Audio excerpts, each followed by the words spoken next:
Hello. Oh, where am I at? Let's get the show started here.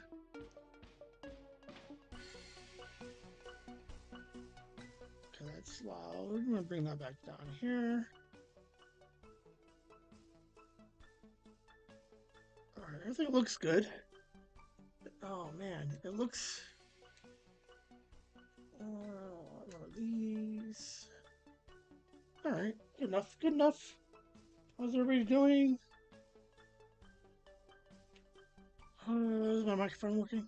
Yes, it is. All right.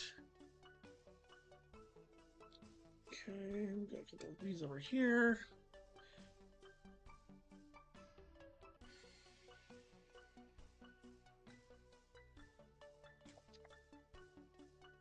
I just realized I don't have a trash can at all anywhere near here. All right. So we played with this on Saturday. A couple of things. This, nope, this side, this side, this shadow right here kills me because this is not even a real shadow because he's right there. Two, I have no idea where to look. I can watch myself over here. Um, I can turn some stuff around a little bit. Like I don't want to touch too much. Everything's working. I think we'll just figure it. Like, to be fair, where was I looking originally when I had the old setup? I don't know. I don't know. So maybe if I brought my seat up a little bit more. Nope. I don't care. We're gonna deal with it. Lighting is good. I got the two lights going. Um, I will get the Ponder Cam set up at some point because I think that's hilarious. Um, I just don't. I need a cord long enough. Where do people set up? God, I'm looking over there so much. I think okay. So I was doing some pre-show work, some pre-show work. Kelly jumped in for a second, and she was like drinking game. Uh, so here's the drinking game now at noon on Mondays. Like every time I look over here, for no reason, you guys like take a shot or something. I don't know. I'm just gonna see how I'm just looking at myself over here. Oh, cool! I'm down to a 3 second lag. All right. See, I guess let's gotta focus.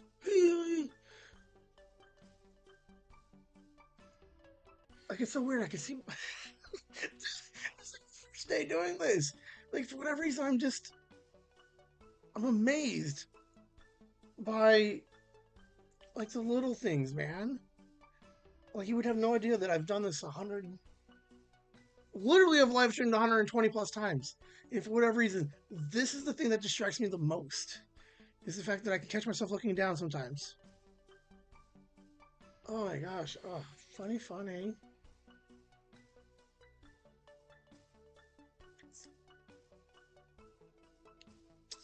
Trying to think. Hey, make sure you guys check out Mr. C dropped an episode today with stories 4 and 5. Very interesting stories. Uh, I'll talk about it a little bit more when we get back into the show. Episode 4 is the episode that you can hear him finally let go, and you can tell he's having fun with it. Not that all the other stories weren't good, but having done this for as long as I have, there's a tone or an inflection that you hear today that you don't hear anywhere else. So fucking kudos to fucking Matthew, man. Like it's so weird. I should ask him. Like Matthew, Matt, Mr. C. Like, which one does he prefer I call him? Like, I don't want to be a monster. And just be like, man, the guy disrespects all the time. My name is Matthew. I'm like, sorry.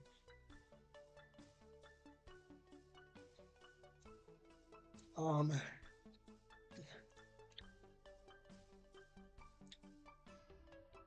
I got my TV on so I can see. So I'm trying not to look down. What's weird? Oh, now the light is way behind. Is 40. It is weird to see a live stream feed like cut to a commercial or an ad. So like when the numbers jump around a little bit, I don't think anybody's leaving. I mean, they could be. But I think some of it too. Oh, look at that shadow on my face. Uh, dude, I'm exhausted. I am so tired. I am so sorry. I'm gonna be giggly all day.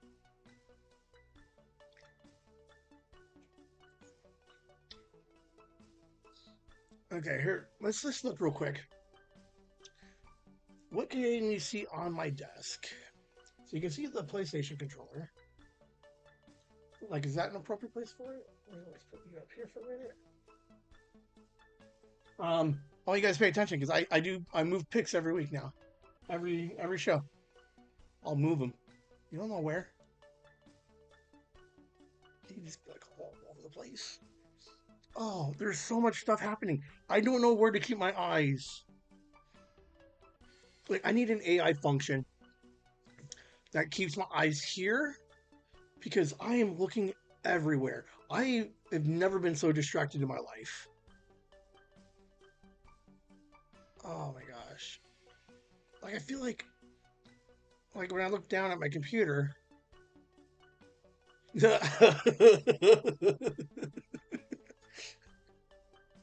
Okay, here's why. Like, I'm not poking fun at anybody, but I was watching a video last night. Kelly was helping with something. Hi, Mom.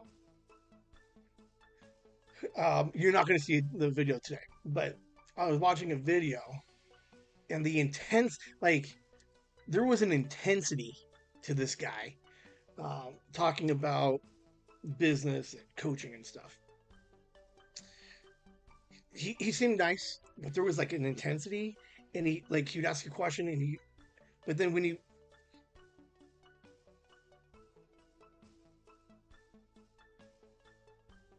would just stare off. Like, you want to talk about intensity? Woo. So I don't know. Today should be fun. Like I said, I did some pre-show work. I don't even know if I finished talking about that. I am all over. Okay, so today's show should not have any problems. I did play the 10 minutes or so of what's in my pocket, and I streamed it live. YouTube did not kick me off. So the audio version, I think I will get I'll get copyrighted on the back end. But I don't think we have to worry about the stream dropping because I'm just using the audios and not the video versions, which should be okay. Like, every time I look down, it looks like I'm squinty. Because, okay, so in theory, to fix that problem, I just have to bring the computer up here like this, right? Oh, that's why. Okay, the old setup, the camera was this much further down and over. So I just have to drop. So I can't drop the mic or the camera because the size of it's on the stick on the arm. So in theory, I just have to raise the computer, and then I can. Oh, I solve all my problems. Ben, you're a genius. All right, you just have to work things out, man. Stop laughing. 2 seconds. Pay attention to what's happening. Boom, solving problems. All right, hang out. See you guys in a second.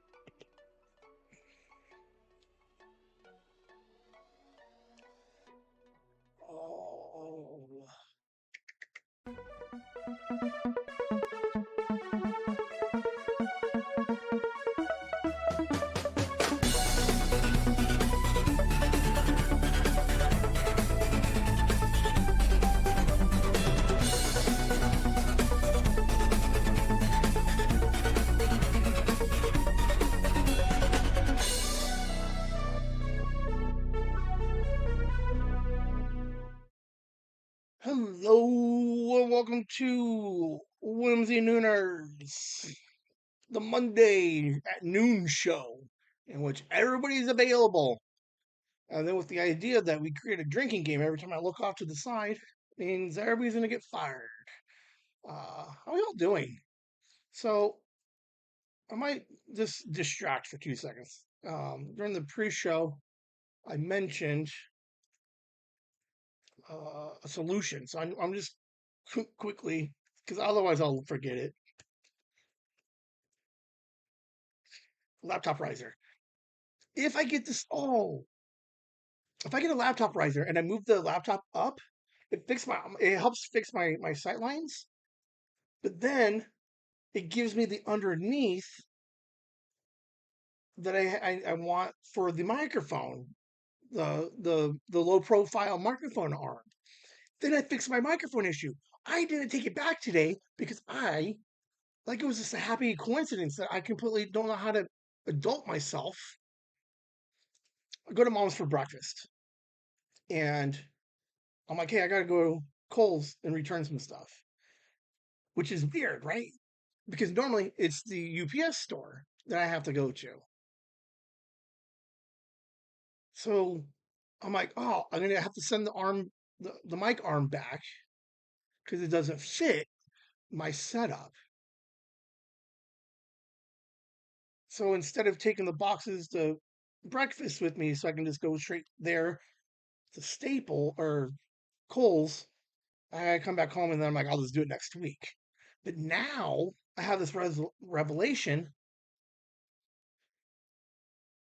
of how I could fix my sight lines, which has been the one problem I had consistently for the last 2 shows.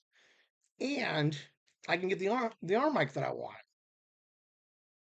Like something just like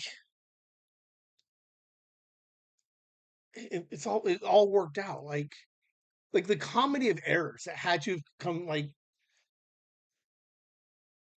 for this moment because I could have easily have dropped this thing off this morning. And then I had this revelation. I'd been upset. I'd been like, oh man, I just sent back the piece of equipment that I wanted.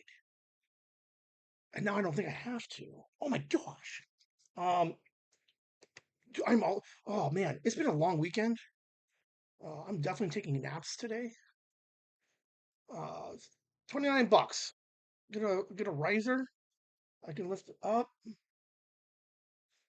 because right now I just have the slant to kind of keep the airflow going, right? But I could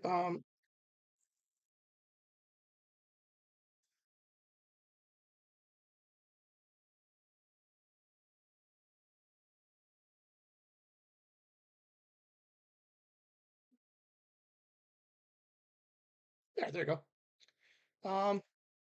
Yeah, like I just get one of these.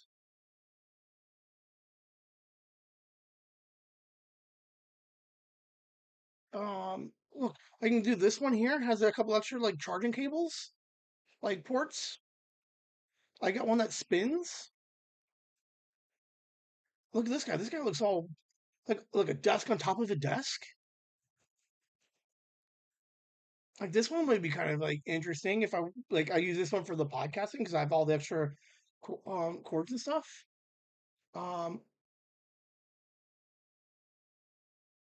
I don't like the yeah this guy right here. 15 bucks. Can I have it? Can I have it by tomorrow? Oh, hold on, real quick. I know we're all over the place here, but guess what? I don't care. Um, low profile mic arm. Okay, so here's the microphone arm that I want, right? We talked about this one. Like, I'll just pick this one for example. But when you look at how this thing works,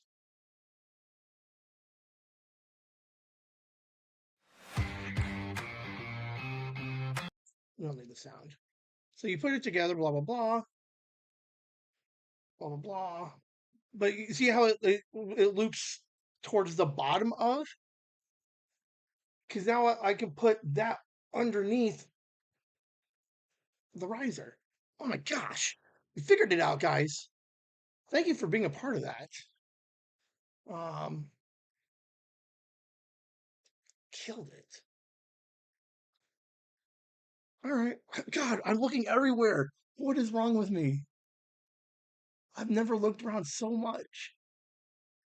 Oh my god. Oh, my eyes are just darting everywhere. I'm gonna get a clicker, and then every time I look at something else, I'm just gonna click it. So, Nooners, that was instead of like a monologue in them, like in the beginning of Nooners, I just do like a random rant of some kind. I could do that. I'm always ranting about something. Um, Nooners, boom. Always wanted to do a show for whatever reason at noon on Mondays because Monday's my most consistently day off. Noon is just because it's not late enough that I can oversleep through a nap, but it's still early enough that I can get done and still take a nap, hang out and go to mom's and everything. Lunchtime, like this idea that you guys are going to dedicate your lunch to me on Mondays. But I go for an hour, you don't get half an hour lunch. So, hey, we're going to talk a little bit about me, what I've been doing this week, some television typically, some movies, like anything interesting to watch. And then on the back end, we have what's in my pocket, and I'm going to do some comparing of some things. So I'll get into that in a little bit. So let's go ahead and get started now. Boom.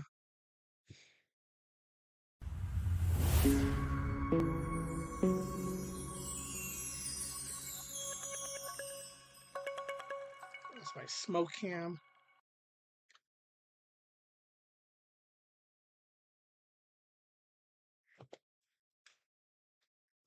Okay, so there is a compromise that was made. Okay, Mom, this is for you. Like, why am pointing at you, not you? Like, the idea here is Mom had she liked the idea of tracking. You have the yearbook, and I track it all the big events, some pictures with pics and stuff, and then we track a bunch of stuff. So she's like, "What if we went one step further ish and have a desk calendar?" Okay, one, I cannot work a desk calendar. I just cannot do it. As much as I podcast, I'm not at this desk as much as you would think I am. So, and now there's no place for a desk calendar because everything would be sitting on top of it. So she's like, she liked the idea of finding a way to track when I record, who I record with, merch ideas, when I get merch, when I send stuff out, a lot of dates. So what I went ahead and did is check it out. Look, I made a weekly online because this one works for me because um, it's a Google Doc. I can I can update it at either job. Um, Technically, Kelly has access to it, so she can jump in and update a couple of things. So, and I thought what would be fun in this particular idea, and it's still a working doc. I can still play with it, but there's the idea that, yeah, thank you, mommy. We broke it down into like CTW. So this would just be like everything CTW. Like, um, I'll set up the new desk, right? So that was very Whimsy related. On Monday, Wednesday, put the calendar together. Like I should bold that. Um, I had a weekend at Bernie's uh, sighting this week, and like my mom is like fucking genius, right? Because I keep talking about I need to go back and look at old episodes so I can track all my weekend at Bernie's things, and like she's too nice to be like, fuck her, write it down. She's just like, maybe you should have a calendar. Like I'm reading between lines now, man. She's mommying me. So I got Weekend at Bernie's. So and then in theory on the page I can just like search Bernie and it would pull up all the Bernies. We got some new merch, trying it out. The idea I on the suggested articles episode I sent it to them. So we got merch and working with suggested articles. We got the records. We got down here. So we got the recording. So we just recorded um 126. Um Mark, who's already reached out, we gotta get ready to start recording all the Whimsy kids again. So this kids kind of get filled out. In theory, I could put this like when they're scheduled in there, so I know when everybody's supposed to be. Um, and then what's cool is on the bottom one, like the releases. So like on the live stream for My Pocket 70, I can put a little note that says like parquet. Like there was a parquet laugh in there. So now I have this like thing where I can be like, I can track all my parquet laughs. Uh, like everybody I've ever like worked with, now my mom, Kelly, they're like, it's so easy for them to wrap their head around this thing. And I just, but yeah, it works and it's totally cool. But I have it, there's different tabs on the bottom that you can't see, but so it's all weekly. I can track each week. Um, I forgot to put on this one on Saturday. I need to take the week two picture for the year. Um, but at the same time, like that's super fun. It was kind of easy. I had to find a template, figure out how it worked, added the 2 extra days. I learned a little bit about formulas. Uh, so yeah, I have now a document like a desk calendar that can track everything. Semi color coded. Uh, a Control F feature that will let me find certain things. So I'll eventually have to start working on like a shorthand on things. If you go back last week, there was movies that made us, so they were MTMUs. So those will be those. Whimsy pluses or like WZs will be Whimsy Z's. Um, family tree of some kind. So, yeah, put that together. Trying to organize my life a little bit. Not so much Ford, but like huge, like fucking huge props, man. Because I do struggle backwards sometimes trying to remember what and when things were. Now I got a nice, fairly easy way to track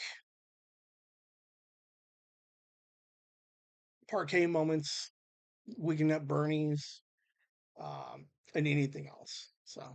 Uh, so huge shout out to my mom. She's a smart lady, and I knew that too. But for whatever reason, like I just couldn't get over the fact of like I fought so hard. I'm like, no, because I don't like the dust calendar. And she's like, I don't care what it is. She's like, just start tracking shit. And I'm like, okay, fine. So it's all working out really beautifully now. What else I've been doing this week? Straight from the Uh, mind. oh, that's not supposed to be there. I didn't realize that was the commercial. That's interesting. All right, let's go ahead and play a small ad, and then I'm going to come back to it real quick. Um, no, talk to you first about this, and then I'll play the ad. Kelly's working on some logo art for Mind Pockets, right? The award-winning Mind Pockets. One of the things, like, I love what she did with this. But the one thing I didn't like was that mind pocket. Like, I get what she was getting at. You definitely kind of need the name on it, but it just something didn't fit right. And then after you kind of like review it a little bit more, you realize that like old Levi's had the leather tag. And I'm like, oh, that's what it is. So I didn't take a picture of it, like respecting the process, but I sent her. I told her, I'm like, hey, this just a thought. Like this is your thing. Like whatever you want to do. She's like straight up legit drawing a logo, like the tag, which is weirdly the more complicated piece of this whole thing. Like maybe maybe I can get it embroidered. Just the seal. What is that called? Um, the label. Oh, Kelly, don't go. You saw some stuff that I sent over this weekend. Make sure that the spacing is kind of enough, or maybe we can still embroider it. That would be so cool.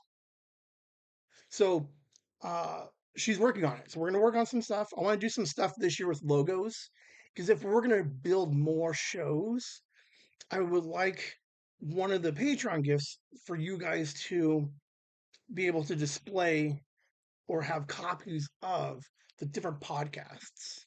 So like maybe we do like stickers, some like logo stickers. So that way you always know, like, or not always, like not that you're gonna forget, but just like a memento for each show. So we're gonna work on that. Again, looks super cool. Didn't take a picture of it. Respect the process, let her work through it, but above and beyond. Like she like it's like I like when people help out, but she's at a point now where I'm like, fuck, I gotta start paying her, I think. Because the quality is that good. Like it's wild. Uh yeah. So it's gonna look really cool. So hopefully we get an official Mind Pockets logo in the next week or two. So we will see. It looks really good.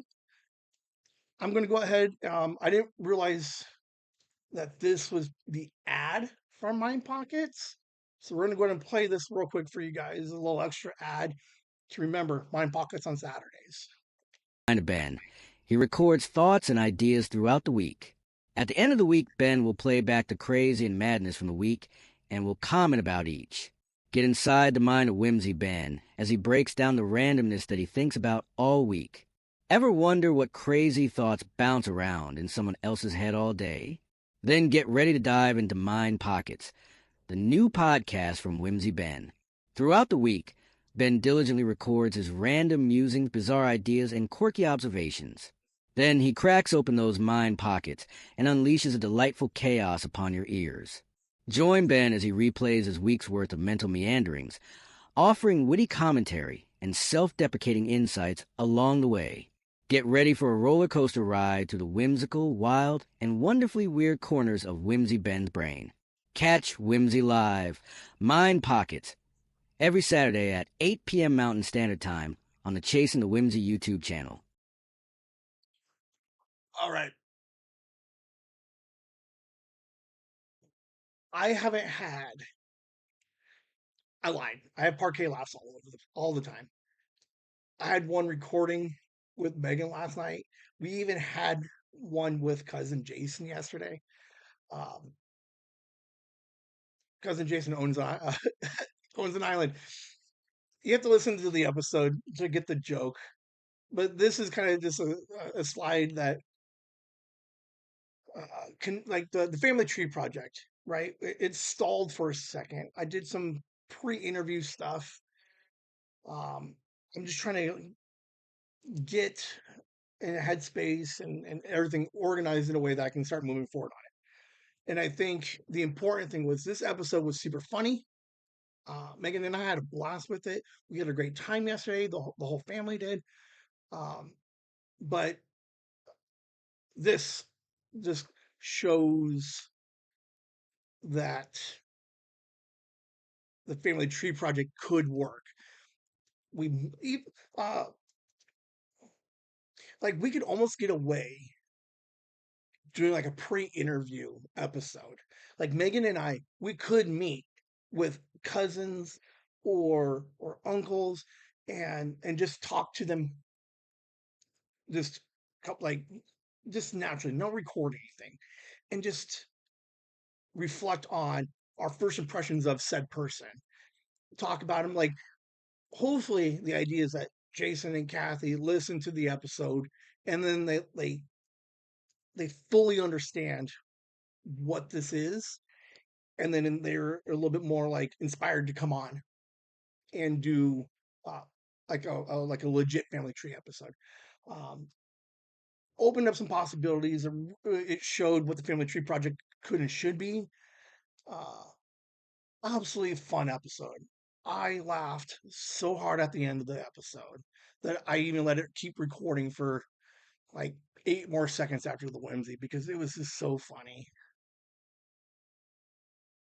Like, like it telegraphed. Like you knew it was coming. Megan knew it was coming, and you just it was like a car accident. You couldn't avoid it. You just knew you saw it coming. And I think part of like I listened to it this morning again, and it was awesome. I think I'll go back and listen to it again.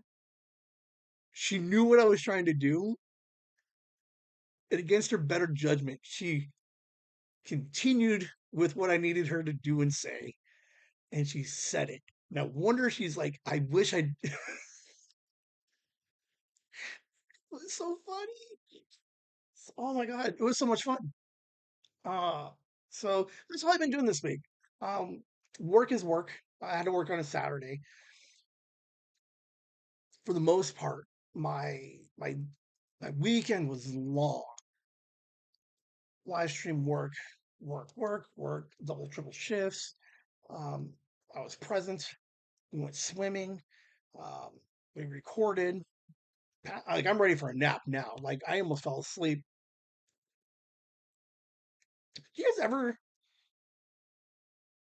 Okay, you're working on something, and you're so tired, and you know you should just step away for a second, but you don't. So like I was trying to put the show together, and as I was falling asleep, I had this. Kelly knows it because I used to do it at work.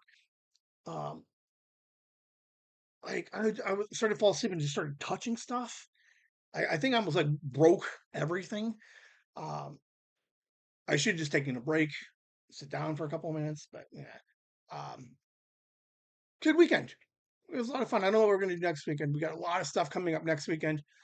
School reviews of wrestling, first days of school, and then somebody else's first day of school special episode.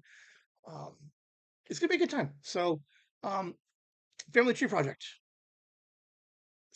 Like it's almost one of those things where I might be like record with Jason and be like, Jason, take the episode, give it to your sister, let your sister listen to it, and then just do this like one at a like and just like hand it off one at a time. It's like they like the old ice bucket challenge, right? So we just do a family tree challenge. Jason listens to the episode and then I challenge him to be like, get me my next person. Share the episode and challenge somebody else. And kind of this way they kind of come towards me and I don't have to quit trying to chase everybody down, looking all creepy stalker like. So uh the start of something. This one says we see a lot more family tree project this year because of this episode.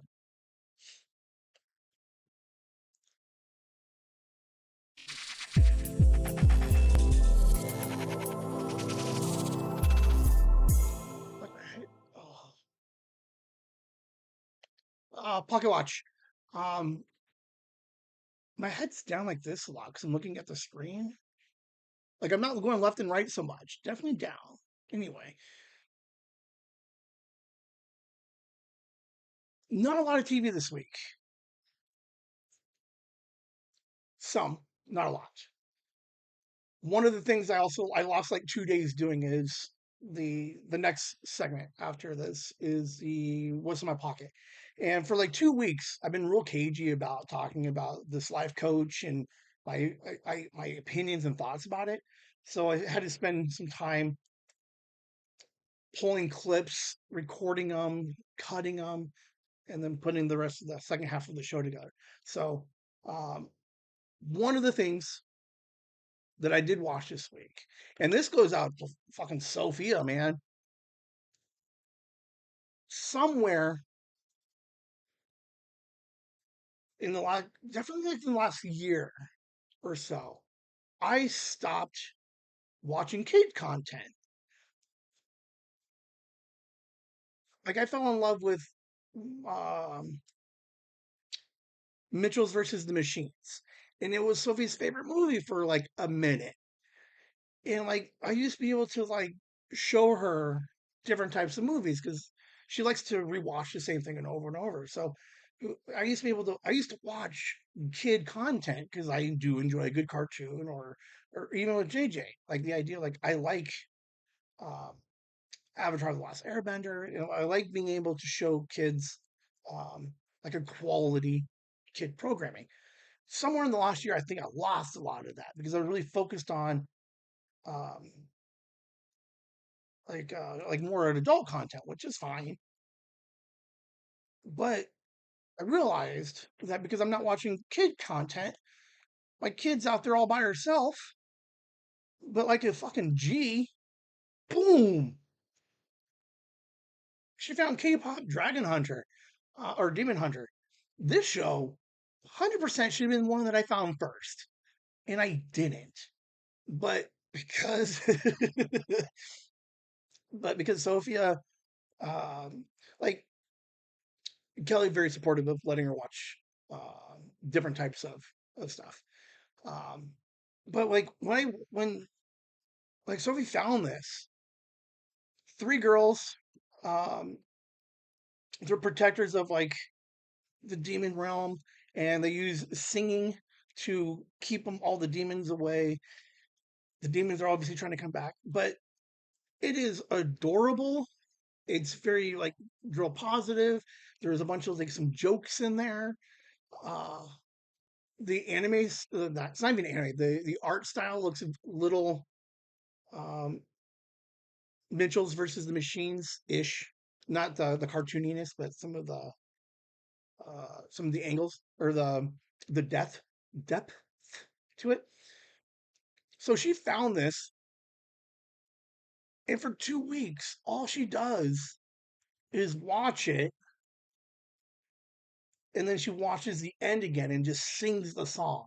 Like she's been singing this thing for 2 weeks, um, and she absolutely loves it. It was one of those where, like last week, Kelly's like, "Have you seen this thing?" I said, "No, I wanted to, but I didn't." And she's like, she's like, your daughter already beat you to it." So like, huge kudos to like Sophia to kind of remind me to like take a step back and hit some kid content sometimes because there's a qual. This is a decent show. Like my mom won't watch it, my grandma won't, but JJ 100% should. If you have kids, you should watch it because there's just decent message in there. The girls are just kicking some ass, and the soundtrack is kind of nice. So, you know, shout out to Sophia, man, for being cool and listening to K-pop Demon Hunter, man. Uh, I watched Ballard. It's on Amazon. I like Maggie Q. To be fair, so like I watch her almost anything. I watched Ballard, 10 episodes, cold case detective, and they're trying to solve some crime. So it was fine. But then I found out that it was part of the Bosch universe. So I now had to go back and watch fucking the 7, 10 seasons of Bosch. Ugh. I'm 3 in.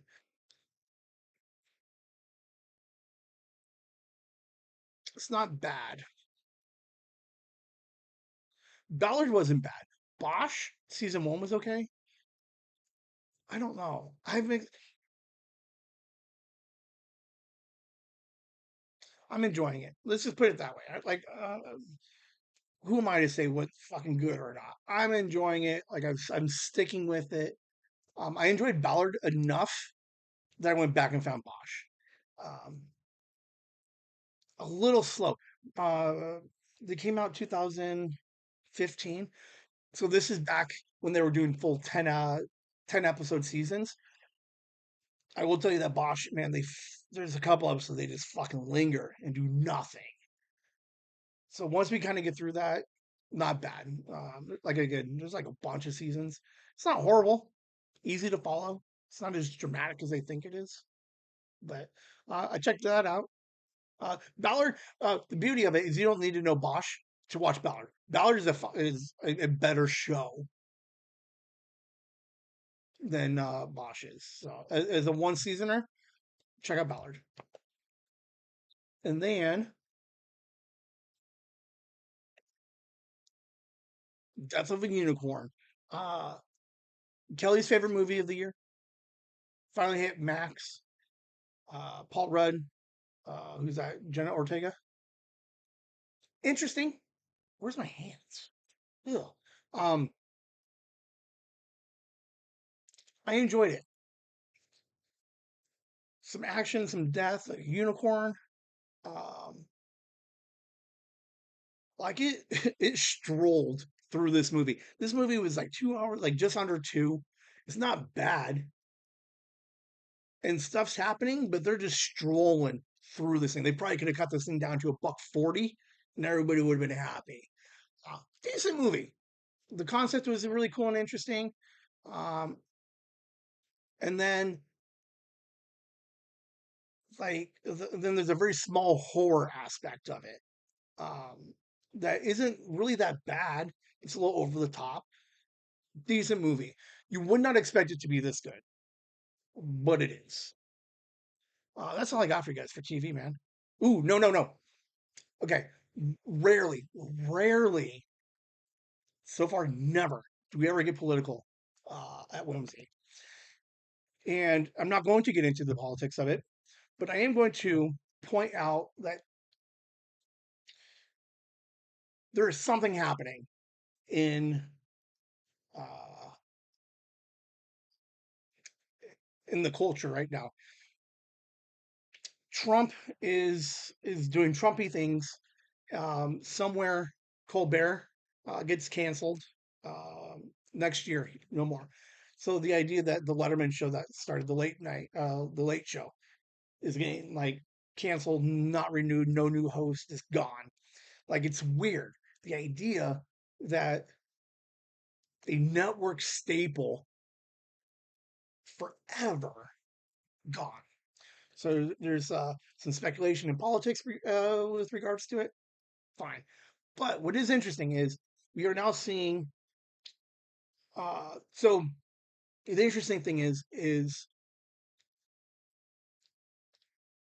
like the First Amendment, right? The freedom of speech thing. Somehow, like that, like keep an eye on things.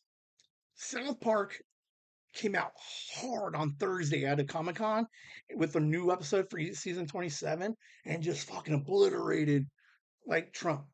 Weird stuff. Like it's getting to the point where it's like getting like personal uh, to the creatives and the free speechy people and like the man. It's really interesting. You have the View, who are like they said something and then something else happened and now they're taking a hiatus, right? They're going to take a little break.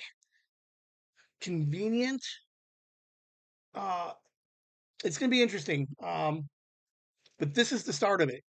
Whatever happens with um, the political side of things and uh, freedom of speech, creativity, like it's starting now. Like we're at a crossroads. Basically, is what I'm trying to get at. Is like if things get worse, this is when it started. Um, you have some people backing down, and you have some people stepping up, and that's what South Park is they're stepping up, and they're not taking it. You have the View, who's like, we're just going to go and take a step back so that we don't get any on us. Um, and we've seen it a little bit recently, but these three things are the ones that are really fucking putting it up on Front Street right now. Um, we will see what happens. Um, that's all I have for right now. I just want it noted that we are at a crossroads with with the way of life that we know of today. No idea what happens to it. Like the idea that the late show doesn't exist anymore, just weird. Because Kimmel said it. I said it a year ago. Kimmel already pointed to the fences and said that late night talk shows are on their way out. Kimmel a year ago didn't expect to be on longer than the next 10. I think he's contracted up for the next 4, I think. Um, but he even knows like it's a dying model.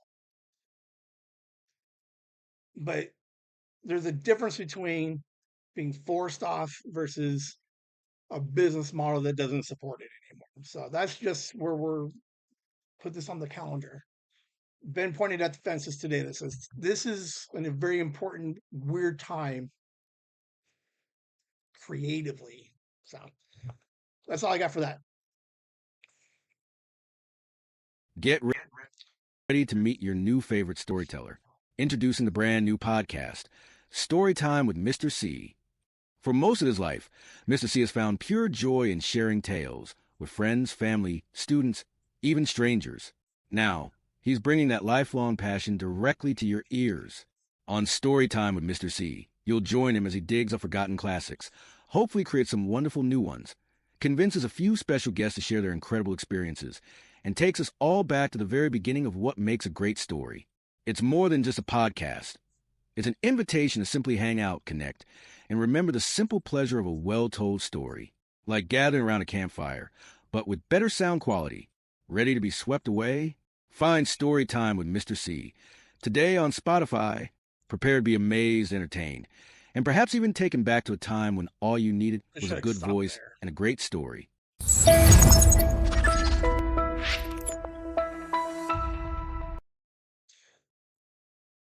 Okay.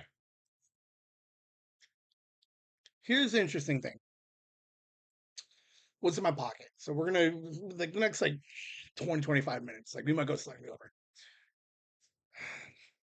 2 weeks ago, yeah, ish. I had I went to like a little webinar for like a life coach, social media manager, and people trying to like motivate people to find different versions of themselves to help sell themselves. Okay, so one of the problems I ran into is okay, quick rewind. I went to said webinar. I liked what they were saying. Like I got hooked for a second. They're like, they're like, because I went to it from the business side of it, right? And of like, how do I grow the podcast? So the idea behind growing the podcast is like find like better Ben to better CTW to better sell as a package, right? And the package starts with self. So they had a couple of different speakers, and like I was buying it. I was like, I get it, okay. And then we had the discussion last week of like, why not find a coach of some kind, like in professionally. My boss comes to me and was like, "Hey, we're gonna give you some extra coaching." I'd be like, "Please." So why not on like a personal side slash the whimsy side of things, attempt to find a coach that will help me better outward CTW. Okay. So we did that. I'm buying into it. I'm liking the idea of getting a help with a different perspective and or how to sell. It's not necessarily sell. How do I get myself in front of more people so that me and Megan and Liam can continue to sell it? And I think that's where I was at. I was like, I just don't know how to get in front of more people. Some of these coaches, like that meeting, had 59 people in it. So how do I set up my own whimsy meeting and have 59 people once a month listening to whatever it is that whimsy is, and having them pursue their own journey and then to build our universe, right? So the next week, I sit down with a representative of Coach Michael Burt, Burt. She got into what he does, like what kind of coach he is. Now, what's interesting is I've listened to him, I've listened to her, and the idea is they wanted their coaching to help you become a better salesperson. But where it gets blurred is they're not one. The problem that I had with the lady, her name was Kelly, is like I started to hear a lot of like real generalizations and concepts, like conceptual things of what will happen if I sign up for uh, help from Michael Burt. And what was bothering me, and I pulled out, was like I none of what they're saying I can hold. It's all just double talk. Kudos, 100 like as a hustle, love it. As a con, I love it. Like I get what they're getting at, but I started getting further and further away from it. What's interesting is a coach professionally, so at work, the coaches, like if I get extra coaching, they're like, Ben, here's how you ship and receive better. And they give you very specific like ideas and actions of like, do it this way, identify these problems and use these tools to solve these problems. So you get these coaches for business, but then as you keep listening to them, they're trying to attack like the whole like they don't call themselves life coaches, but the way that they're talking and selling themselves is they're trying to make you as a salesperson your entire existence. I'm going to help you be the best car salesman you can be. So good that it's going to take over your entire life, and that's all you're ever going to be known for. And that was like I think what bothered me was like, no, no. So for 2 weeks, real cagey, be like, I didn't know how to fully like express what it was that I was looking for versus what they offer, and then the things that I do enjoy. Okay, so with all that out of the way, um, I am not pooping on Coach Michael Burt at all, except for maybe one point. He did an interview on a podcast. I forget the name of it, but his host was Alan, um, and he is a coach also. So it's a coach on coach interview. Here's what I like. Here's what um, I tell people to do. And what's interesting is I pulled a bunch of clips so you guys can kind of see what a coach, like the message of a coach, is. Okay, and you can kind of start to hear how they hook people, um, and it's super weird. So the bit here is coaching versus inspiring. The coach concept is trying to like motivate you to be a better salesperson, but they do it really weird. And then I realize I don't need motivation because I'm fucking doing it. I need the conversation or the person or the thing that inspires me to keep going, right? Like I don't have a problem or motivated to keep podcasting. I need the inspiration to when I'm discouraged or it's not working to keep trying and keep pushing forward. So what I know how to put it together. So we're just gonna listen to the coaching side. Okay. There's like 7 minutes. I'll comment a little bit in between. I get what he's trying to do. It's just not for me. Obviously, people are signing up for it. I get it. Some people need that kind of structure. So we're going to listen to how a coach sells to you how to be a better version of yourself. Why do you need coach? Why do you need Alan? Why do you need Coach Michael Burt or any other coach? Like, why do you need them? And they're going to tell you why. Here's what they do for you. Okay. Um, it's all audio, no video. So that way I kind of get fucking pulled. All of the clips are in the or in the bottom in the comments. So if you want to go back, I'll say it again later. You should go back and listen to all of these, the full versions of these things. So with that said, Coach Michael Burt is this guy. Okay. He's up there. He's nice. He looks successful. He's up there like he's working a crowd. Very like not that far from where I'm at. I'm working a crowd of 7 right now. So uh here's I think there's like 6 bits here. One of So the first thing is these are at least like lazily labeled. But we'll go ahead and just play them real quick. the first, maybe the last, we'll see. Okay, so first question for you is, tell us a little bit about your background, because one of the things I respect deeply about... Real quick, this is the Allen guy that I was telling you about. So Coach Michael Burt is on this Allen's guy's podcast, right? Allen is a coach himself. He's very enthusiastic. He's very passionate about what he does and what he's doing. So this is him asking Coach a question. Coach Michael Burt is that he started from very, very humble beginnings.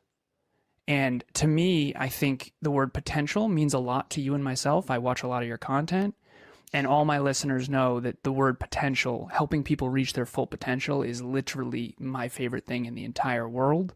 I care about your success first, feelings second. Success first, fulfillment second, feelings third.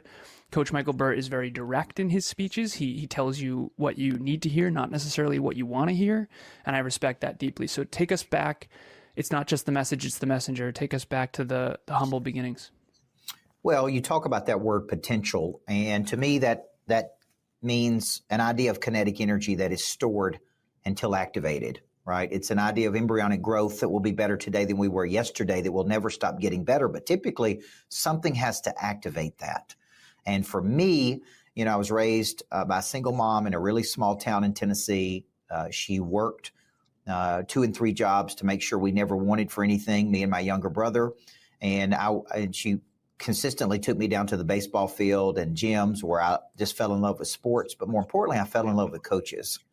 And I watched and observed as a young kid how coaches helped people steward that potential, activate that potential.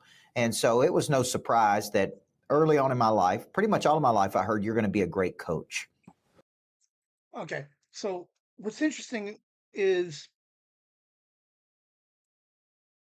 we'll just stick with the original question. A humble beginning. What is interesting is that the very first thing he says avoids the entire question was just like potential. So he does this weird definition of potential, and he's like, "Yeah, mom, boom." What's interesting is like his humble beginnings. He leads with the mom idea, but then it was like, "Fuck her." It's all about these other guys, these coaches that really make me want to be who I am. And it's kind of weird because it doesn't seem humble to me. It's like we'll get into some other stuff. You'll hear an ongoing theme that he has. But one of the things that kind of really pulled me out of this thing is I don't want him selling me on his humble beginnings. Or, no, I want him to sell me. I want him to know, I want him humble. Tell me where he came from. Like the question is like, where did you come from? He's just like, boom, my mom, we were poor. Boom, I have found a coach and I'm a coach. Ugh. Anyway, again, I'm trying not to tear him down. This is his story. This is part of his sales thing. This is him. But this isn't the type of person I want to learn from personally right now. I look for, are they alert? Are they curious? Are they responsive? Are they humble? Are they hungry? Are they teachable?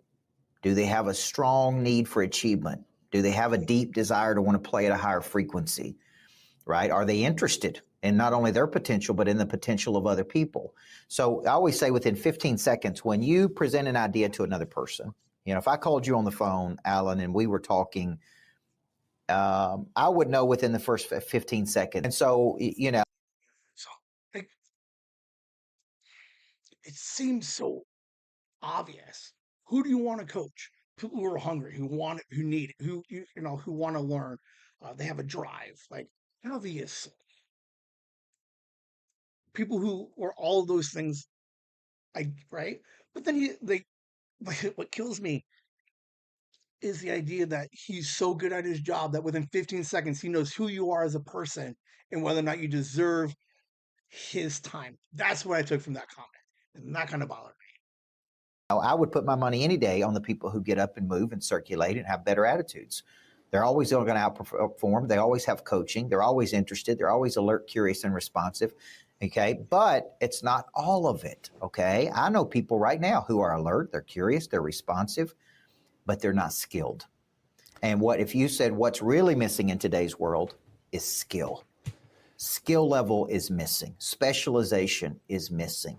Working a muscle for years to where you're a true expert at something is missing. So it's like personality is using to get people in the door. Skill kind of keeps them in the room. And what I see is a real deficiency of skill. So there's a lot of average coaches, obviously, because they're not that skilled. They've never won anything. They've never created anything. And so they really haven't gone through it to be able to coach other people on it. And so when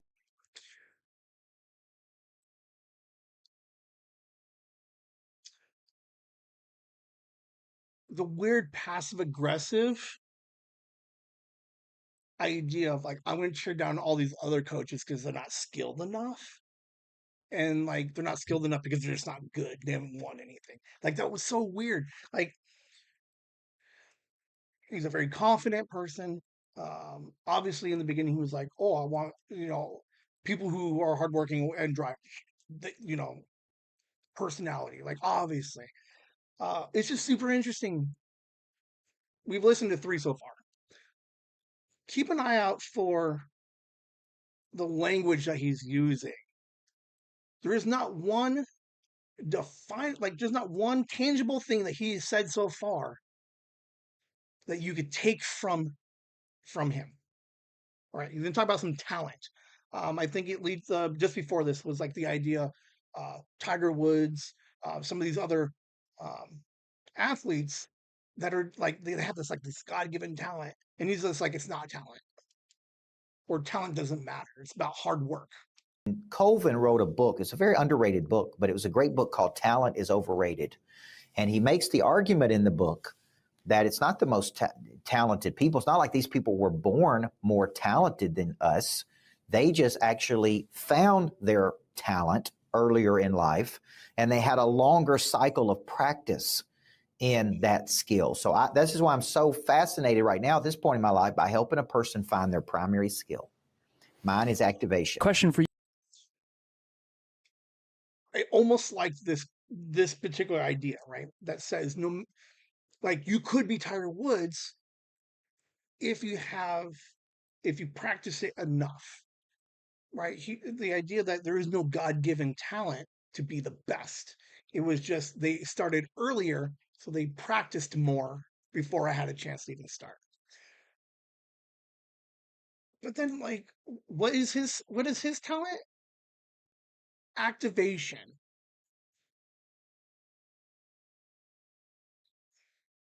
Is what do you think has made you successful, and how on point am I with that? And the reason I'm asking this for the listeners and viewers is I think everyone, you can narrow down why they're successful to a couple key things that they just never lost sight of, even if they weren't conscious of it. Yeah, I mean, I think you're pretty on point there. I would consider my primary skill the skill of activation. And I can activate a brand, I can activate a room, I can activate, I'm using it now to raise capital. Been a part of about $30 million of raising capital over the last year for causes. I'm activating spaces now with, greatness factories. And so my primary skill is activation. When did you go back to the original question that Alan asked? His answer of activation, I have no idea. It's an hour-long video, okay? Go back and listen to it. It's interesting. he keeps Coach Allenberg keeps going back to this activation thing. I listened to the whole hour. I gave everybody the benefit of the doubt, trying to figure out what it is the fuck this guy is selling. And he's selling activation. And not once did he define what the hell activation is. What makes you successful? Like, think about like what you're good at and what you're successful. Okay, what at shipping and receiving? What makes me successful? I'm the fastest uh like check in check out person, right? I can receive a package, I can send a package. I'm the fastest there is. Like that is a tangible fucking thing. That's a metric you can track, right? um it was older jobs. It's like I can clean. If I was a housekeeper, I can clean with like a room in 12 minutes or 10 minutes. I clean more rooms than everybody else and still have a better quality of room than everybody else. You like there's a metric you can actually like you can define like that those successes based off of like quality scores, surveys, um, uh, like data, like check-in and check-out numbers. Like you can track all of those things. Not one thing that he said about activation. He's like, I can activate space. I have no idea what the hell that means. I have no like. Here's like this is what started to bother me about this whole idea of these goddamn coaches, is I don't know what it is that they're saying. I like at first glance, I like what they're trying to say, but at the end of the day, I don't know what activation means. I don't know. First start coaching businesses. Now, here's the one problem I have with this entire guy. And I don't think this is part of his main presentation. I think this is just on the podcast. Okay. But I think and maybe that's the allure of his whole thing is you don't know what activation is. Come to my meeting, pay the $50, join my seminar, and I'll tell you what activation is. I can wrap my head around that idea of just dangling it in front of me. And then somewhere maybe there's a sales pitch that says, I will explain these concepts to you in a way that you can touch them. I can stand behind all of that. Now, the one problem I have with this guy, and Alan, very nice guy, sometimes has a very similar view. The problem that I have is taking advice from a guy with the viewpoint of this. Was it in the late? 2000, about 2008, during the recession of 08, was when I actually started this business. Okay, nice. What have you seen in the mentality shift? I mean, because after 08, there was, and then 2014, 2015, 2016 were big economy years. Have you seen an increase or decrease in complacency overall, as particularly in the different generations? Can you talk a little bit about different generations and what you've noticed in terms of mentality? I think the U.S. is a nation of complacency.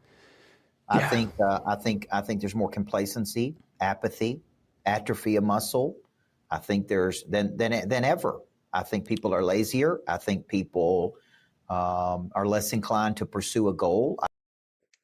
So, like the question is generationally, and he just lumps everybody in as just a lazy country. I cannot buy that. Like I get that there is laziness out there. Okay. I work in a place that allows me to work with different generations. Here's the coaching that I got from work. Okay. So they were like, boom, Ben, we're gonna help you doing some coaching. We're gonna help you identify and then tools to fix the identified problem.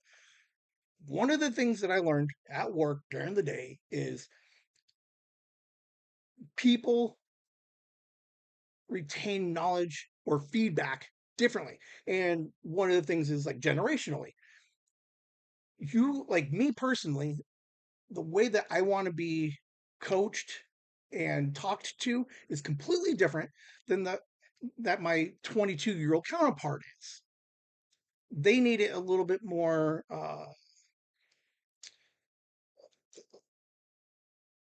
like me. Okay, my coaching. Ben, here are your stats. You look good. Have a great day. I'm done. I'm good. Gone. Let me get back to do what my boss says, Ben, you're doing good.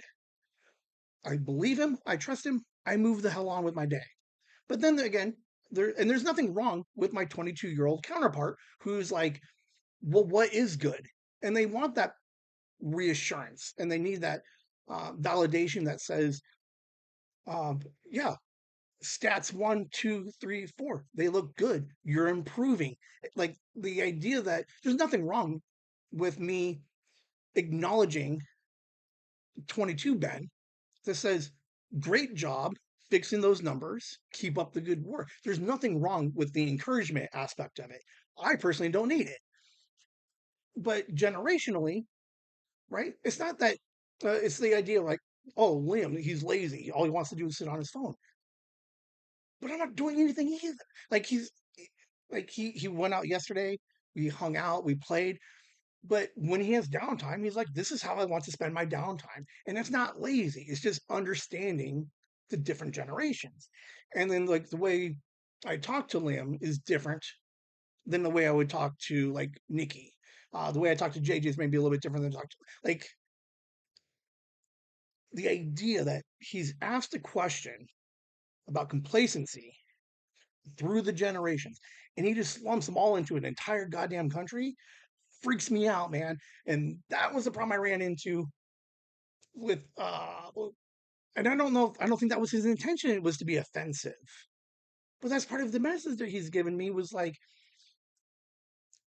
the rest of the like his whole presentation is like, I want you to be doing more. I want you to be pushing yourself. But I think you can do that without tearing down everybody to be like, you're either lazy or you're doing something good. And like, oh, it bothered me. That whole last idea, the viewpoint of it. Um, so those are the coaches. Okay. Uh, it's, he's selling it as like a business model of how you can be better in business.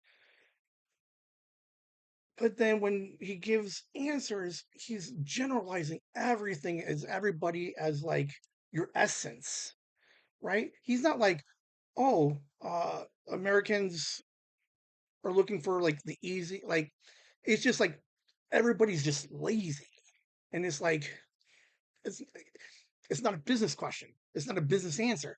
It's oh, bothered me. Okay, so the reason why this thing took 2 weeks, right, is I wanted the counter of the coach. I like the idea that I'm like I liked the idea that I was interested in being like, yes, I want to learn to do better, right? I'm motivated now. I'm like, yes, how do I do better things? And that they took time to schedule a half-hour consult with me and to talk to me about it. I'm like, oh, they're giving me time. They're they're going to help me roadmap this thing. And I knew that there was going to be a financial aspect to it, but then everything slowly falls apart when I realize that there is nothing. It's all just big words, and there's nothing to. I listened to the thing for an hour, and I got nothing out of it. I didn't learn one thing about how to be a better business person. All I was told was I need him to activate me, but I don't know what that means. I don't like if he was like, you need me so I can activate you and give you these tools. I need you to like I'm gonna help you. Like my mom in one like fucking half a throwaway comment about a desk calendar, I got more out of that than this fucking guy. My mom is like, you should start tracking when stuff happens. Like if Coach Michael Burt was like, I'm gonna activate you. And one of the things is we're gonna we're going to set up a plan. We're going to steps 1 through 7. We're going to help you get through these 7 steps in this time frame. Oh, I'd be like, that is because that's something I can fucking hold. My mom was like, boom, get a dust calendar. And I'm like, I'm already a better person. It blows my mind, man. So now I got to give my mom $500 next month for helping me.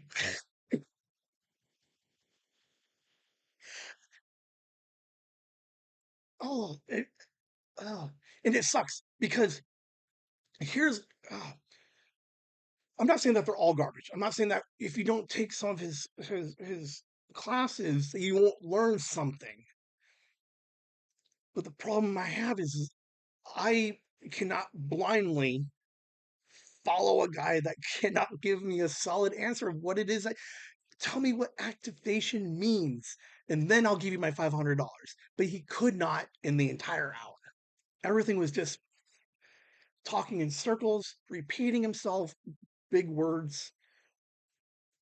So back to the original idea, which is why this thing took 2 weeks to put together, is I've identified in myself that I'm in a place where I'm ready to self-reflect.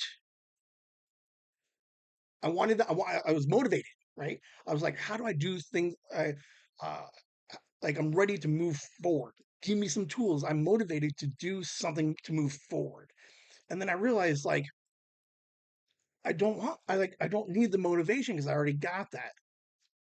And then that's when I started looking into what do I respond well to? Like what are the things if coach is selling me all this stuff and people are buying it, I can't buy into what he is selling. But what do I buy into? And as weird as it is, it's like it's celebrity. It's not being a celebrity. It's the idea of the celebrity's journey. Coach Michael Burt has a wife and 3 kids. He's got a house in the Hamptons or wherever. He travels. He does a lot, but I don't know what any of that means. Celebrity, we follow them everywhere. We know what they're up to. Like it's we saw 3 huge deaths this last week, and we know all that they've done. Like we know, like we can see and know all of the things that they've accomplished. In an hour listening to Coach Michael Burt, I have no idea what he's accomplished at all. I watch one tribute on the news, boom, I know what these people have done, and that can inspire me to be like Jamal Warner. He was started off early, and he's like, and he did so much that could inspire me to be like, what was his story? Like, he just went out for an audition. So now I'm inspired to be like, I could just go out for an audition because that could be me. Nothing Coach Michael Burt says indicates in any way that I could ever be him or that I would want to be him. So that's the weird thing about celebrity. So again, it's not any kind of hero worship of celebrity, and it's not this like the gross aspect of celebrity. I love award shows, Mark Twain, acceptance speeches. I love awards like these mostly are comedians, I believe. Yeah, but here I had so many. I left a bunch out to counter what we just heard from Coach Michael Burt. Here are some of the things that I fucking resonate with. The things that like I can take from these next clips significantly. In theory, you could take significantly more from the following clips than you did for him. This half hour, you can get more from me and how passionate I am and how these people are more than listening to the other guy. All right. Uh, give me 2 seconds. Let me go back like half a second. apathy, atrophy of muscle. I think I there's should than put than, Bob than Brace in ever. these, but I I didn't. think people are lazier. I think people Oh, sorry about that. are less inclined to pursue a goal. Okay, so again, we're done with the coach aspect. Now we're looking at the inspirational side. These are the things that I think more people can relate to. My speech is, success is nothing without the people that really know you and that can understand like what you've been through. Now that gamble is one that I was willing to live with. And my lesson to all that are watching or that will watch is some people frown upon gambling. Life without a gamble is a weird thing, man. Because that's acting as if you know. You don't know. You don't know what the fuck will work. You don't know what your future will be. You don't have the answers. So sometimes a gamble is the best way to define what will be you or ultimately become the best version of you. I'm an example of gambles, good and bad. I've won and I've lost. But there's no bigger win than the win of choice. I made the right choice, and the right choice led me to the right fucking household. My wife, my kids, my foundation. So the compare and contrast. The first question was, tell me about your humble beginnings. He's like, Mom was there, coaches made me everything. And then Kevin Hart is like, he gave an answer of what a humble beginning is like, I don't know what I'm doing. I went out and did what I was passionate about, and because of it, I'm doing okay. And I also have like fucking, like, he talks about mom earlier, but he's like, boom, wife, kids. He's like, they're the reasons I'm successful. Like the idea, like this is a humble beginning, and it blows my mind that he's just like, fuck it, coaches. Oh, it's so weird. Um, but like, he's more passionate in the way that he explained and thanked. Not once did he thank mom. Like Coach Michael Burt was like, humble beginnings, my mom. Not a thank you. What was it? She made sure that we didn't want for anything. That's not a fucking thank you. That just says she worked hard and made sure that we had food. This guy is just flat out giving props that says, I am nothing without the family, the people who know what I've been through. Like, those are the things that fucking inspire me to keep doing what I'm doing. I can't do what I do without the right foundation. So All right, so this comedian, commencement speech, his speech is basically be stupid. This idea of like, you're graduating. Uh, my advice is basically be yourself and be stupid. So here's the question: how do you be stupid? By doing what we just did, by taking 20 seconds before you enter a situation to consider what is ridiculous about it and laughing, and letting that courage, because that's all laughter is, it's courage leading you to do one stupid thing. Now I know what you're thinking, Veer, this doesn't sound realistic, but I submit to you that neither is life. Life is not realistic. Life is bold and painful and ecstatic and overwhelming. Why are you trying to cope with that with tepid emotions in your pocket? You're a beast. Be dramatic, be bold, but first be stupid. It's been 16 years. 16 years later, this college asked me to come back here and stand where Lincoln and so many qualified people stood. I don't know. Maybe I'm your one stupid thing. So I want to thank you for this honor.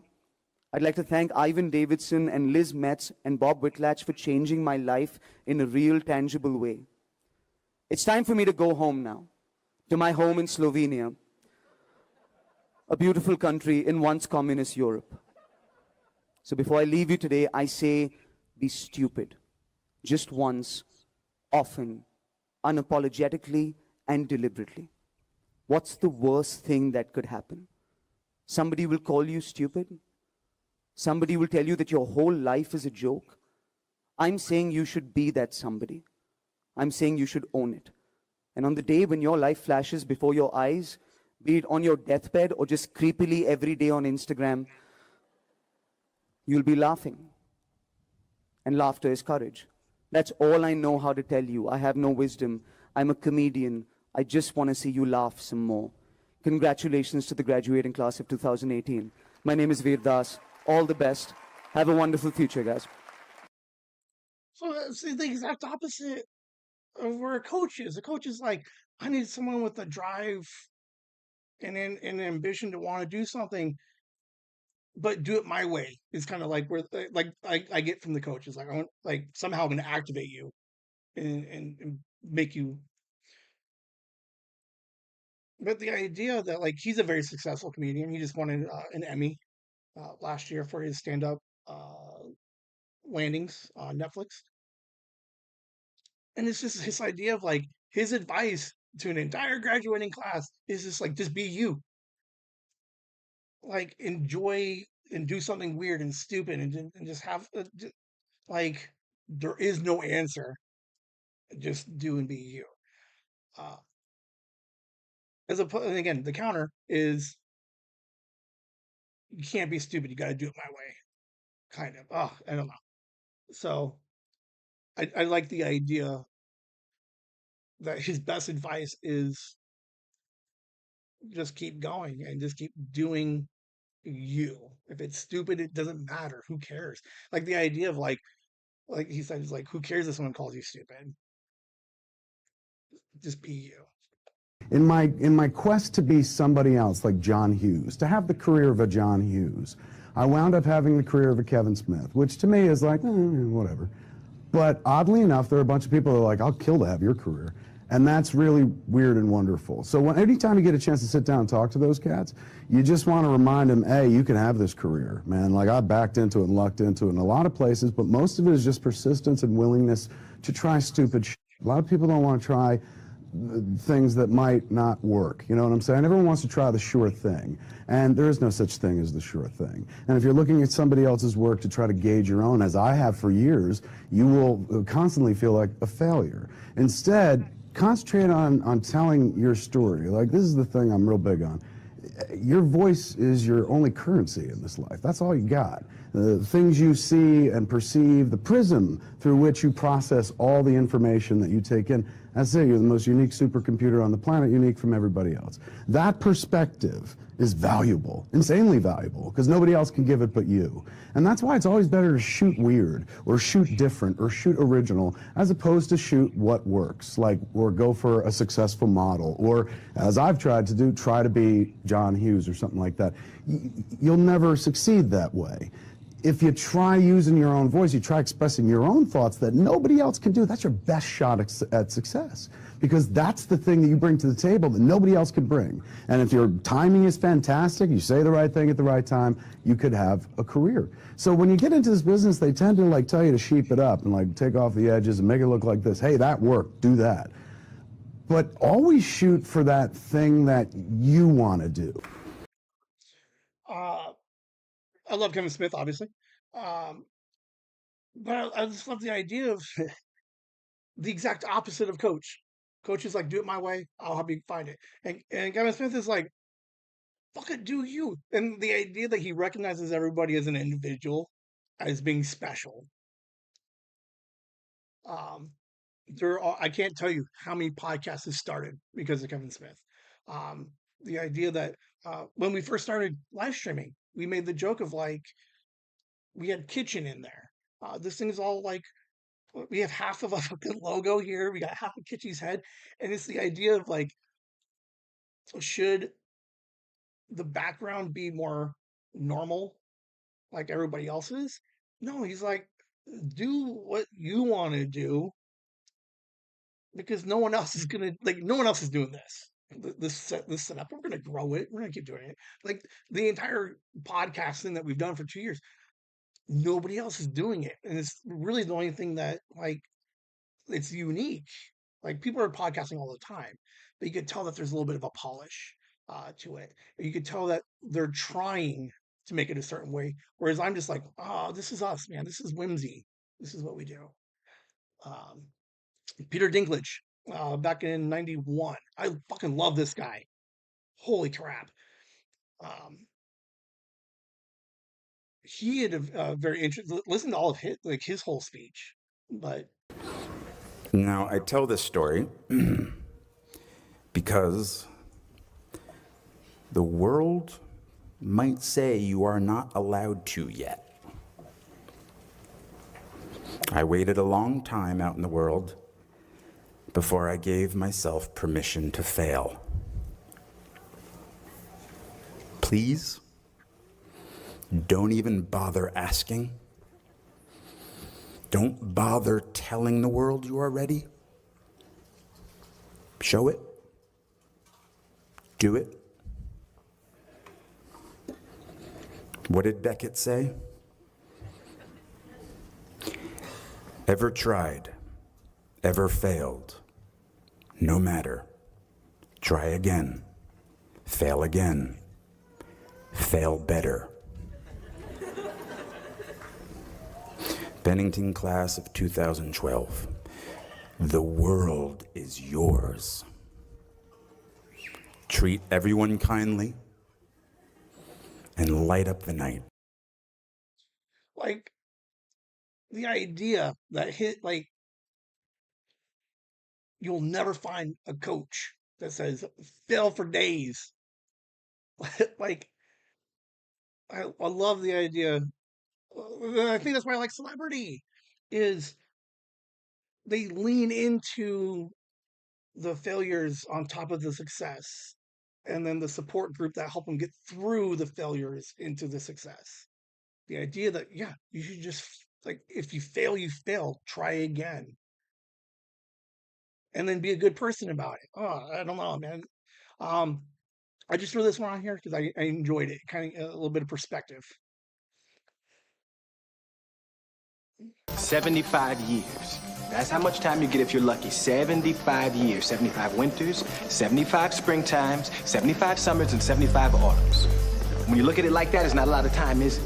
Don't waste them. Get your head out of the rat race and forget about the superficial things that preoccupy your existence and get back to what's important now. Right now, this very second. And I'm not saying drop everything and let the world come to a grinding halt. I'm saying that you can become a seeker. You can be loving more. You can be taking some chances. You can be living more. You can be spending more time with your family. You can be getting in touch with the part of you that lives instead of fears, the part of you that loves instead of hates. One, kind of put it into perspective, like the idea that you don't have 75 Christmases. Like, really fucking weird, because I already got 40 of them. So the idea that I'm on the back half just makes the idea that every Christmas needs to be a little bit more, not necessarily special, but I just need to really enjoy my time, right? So, in conclusion, I can't buy into a coach. It's weird. Like, I don't like the way that they sell it, and that my way is the only way. I'm going to teach you how to be the best version of yourself, as opposed to like celebrity at this point is just like, just be you and fill upward. Like, just keep trying, and things will eventually work out. The coach side is supposed to be for business, right? I'm going to help you be a better salesperson. I'm going to help you be better at business. But again, everything that he said doesn't feel like it was just to put, like, I'm going to help you in just one aspect of life. Like, it started creeping in that says, if you want to be good at sales, you have to follow my activation. And you have to live my activation through all of your life to be the best salesperson you can be. So you have to eat, drink, and sleep sales. It's kind of like the idea of like used car salesmen, right? I bet you used car salesmen go home and they still talk about selling, right? Uh, like Wolf of Wall Street, right? He was selling stock. He goes home and that's all he's talking. Like salespeople only talk about selling in every aspect of their life, and it's so weird. Like the idea um, that, like, I can go to dinner with somebody and he's selling me like fucking health insurance. Like, it blows my mind. Like, I'm not saying I'm going to do everything Kevin Smith does or says or does or follow his path. Kevin Hart. I'm not going to do everything, but I will take more from these handful of quotes. I'll take more from those to continue on the random journey that we're on now and find success doing what we want, how we want as us, as opposed to trying to be a different version of what coach wants me to be. Um, so people sign up for coaches. It might be your thing. I get it. And you take whatever road you got to take. I really like, that's the beauty of it, right? Kevin Smith, Kevin Hart, all these celebrity me. I tell you, if you need a coach, then get a coach. I I'm okay with you wanting a coach, but a coach would never tell you to listen to these guys. These guys don't know what they're doing. They're the one off of, uh, you know, like Kevin Smith is a one off. Like his career can't be duplicated. Bullshit, it can be. He duplicated his career based off of um, Richard Linklater and Quentin Tarantino. Like, but at the same time, wouldn't you want to take more advice from somebody who never should be where he was supposed to be? Kevin Hart was never supposed, like, when you he is where he is, but like nobody. Oh, I'm trying to think. How am I trying to say this? I would rather take the randomness and be that one in like special story and be able to tell everybody that says for 2 years we did podcasting in the middle of the living room and we got a desk and we're doing the Whimsy thing and we became successful because we are who we are. And then even from a business aspect, I could take more from what they were saying and just do something random at work if I think it's a good idea. And like I can make myself better at work. I'm definitely a better coach. I don't even consider myself coach. Like when I coach people, I don't even consider myself a coach or a supervisor, right? And like I try to be more of like a mentor. And that's the difference between the ideals and the ideas and the concepts of like celebrity comedians than fucking life coaches. Life coaches are like, do it my way. Let me activate you. You follow me. Whereas everybody else is just like Kevin Smith said, there's only I can do what Ben does, and acknowledges that whatever Ben does, no matter how weird or goofy or stupid it is or a niche it is, like it's special. He's like now not one of them of the celebrities said find family, uh, be yourself, try and try again, and you'll be a successful movie star and director. No, they're saying just be you to find the better, like only you can help find the better version of yourself. And a lot of it's just by trying and failing and just be like accepting of who you are and doing it because you want to do it. So didn't realize we went so far over. Uh, but again, it had to take 2 weeks because I needed the compare and contrast. If you need a coach, get a coach. Um, but really listen to what it is that they're saying and what they're actually offering. In the link in the comments below, we have um, the 22-minute speeches from all the commencement speeches. Go back and watch the hour-long Kevin Hart, Mark Twain Award.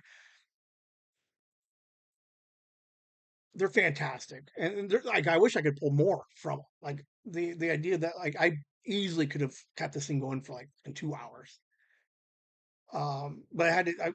I pulled back a little bit. I felt these were good enough, in that if you took anything from any of the things that celebrities said, go back, hit their links, listen to the rest of it. Um, Virdas, he has like great stuff about how to be stupid through life and just be okay with it. Anything Kevin Smith does, I fucking love. So um, that would be I didn't know what to fucking call it. So it's coaching versus coachable versus inspiring. I would prefer to be inspired than coached. That's me personally. You do what you is best for you. Um, but I like the idea that being inspired, I get to still maintain who Ben is, whereas coached is doing something that he says to do, as opposed to the freedom of doing whatever you want. And that's what fucking. So, uh, we're done with the show. Thank you guys. We'll wrap up with the Patreon, patreon.com/chasing the whimsy. Andy, Nikki, your family, Megan, your family, Joyce, Ann, Ender Froggy, C1, Gooster, Violet, Dad, Courtney, Kit, and Lasagna Hammer. Thank you guys for hanging out. Paying the gift tier and the $4 tier helps out a little bit. You can see moving into year 3, we're going to need a couple of bucks to help expand uh, the whimsiness of things. We got a new space. We got to get Liam and Megan a spot. I'm not saying that you guys are going to pay for it, but it does help uh, get us where we need to go. Patreon.com/chasing the whimsy. And then we also raising a little bit of money. We're going to get back.